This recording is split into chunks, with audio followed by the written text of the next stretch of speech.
bayenza impasa bayenza impasa unqamleso bayenza impasa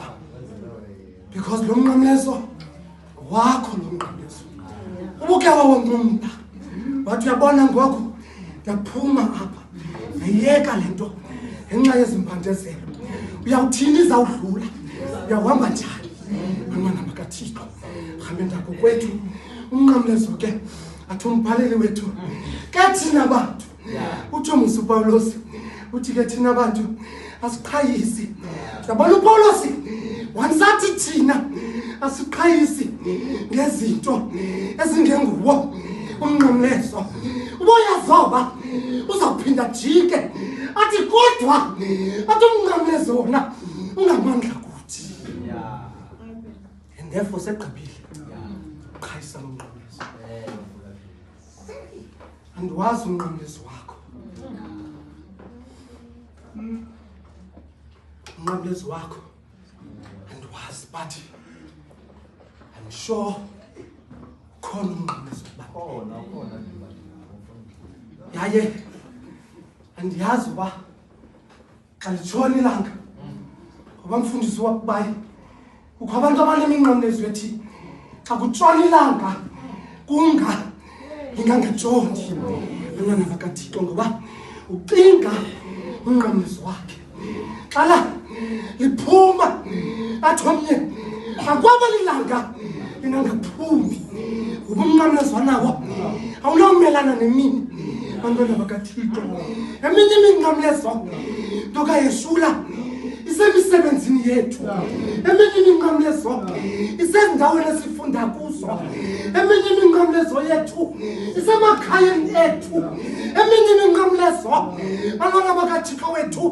sibambisene nayo ngeculo xa kuthiwa makuthandaze nalo mnqamlezo uyathandaza xa kuthiwa makucule nalo mnqamlezo uyacula xana sizisondeza phambi koThixo siyazandlala Thixo phambi kobuso wakho nalo mnqamlezo uyazondlala and therefore xa ushungula umnqamlezo wakho umnika amandla okukubulalela ngekho iba nepicture yotshaba lwakho but nibambisene ngeculo siyakuthumisa Thixo siyakuvuma uba uyinkosi umhlaba wonke ukhumula wena ngalo lonke lo xesha xa kumane kusithwa apha ecaweni uxolo lenkosi malube nani njengoba kuhaga lo mntu apha ngemva uyakunyonyozela injalo iminqamlezo esijongene nayo eminye iminqamlezo sithi sesingaphakathi libawela uba malisikhuphele ngaphandle ngoba ngumsebenzi wawo umnqamlezo lo kodwa uthi uYesu namhlanje ba uyathanda ukundilandela amafutshane bekezela ba uyathanda nyamezela kuzawulunga abantwana bakaThixo kuzawulunga asiyazi oba kolunga nini asixelelwanga asiyazi oba kolunga nini kodwa kuzawulunga le nto athi uyosoka xa nifika kweli lizwe evela ngaphesheya abantwana bakaThixo wethu wema phezu kwentaba walijonga eli lizwe wacinga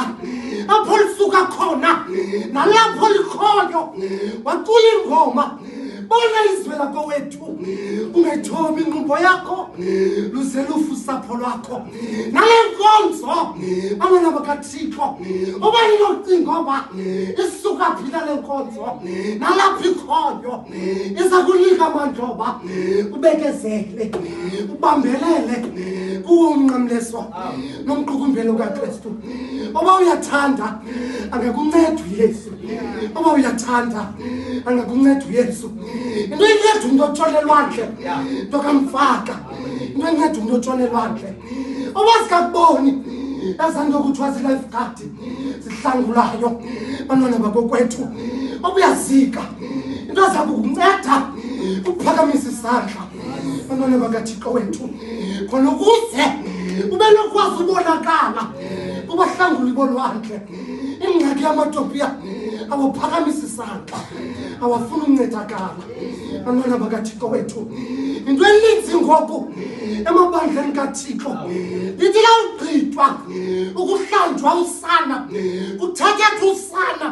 lingakhutshwa emanzini lilahlwa amanzini kwakunye nosana.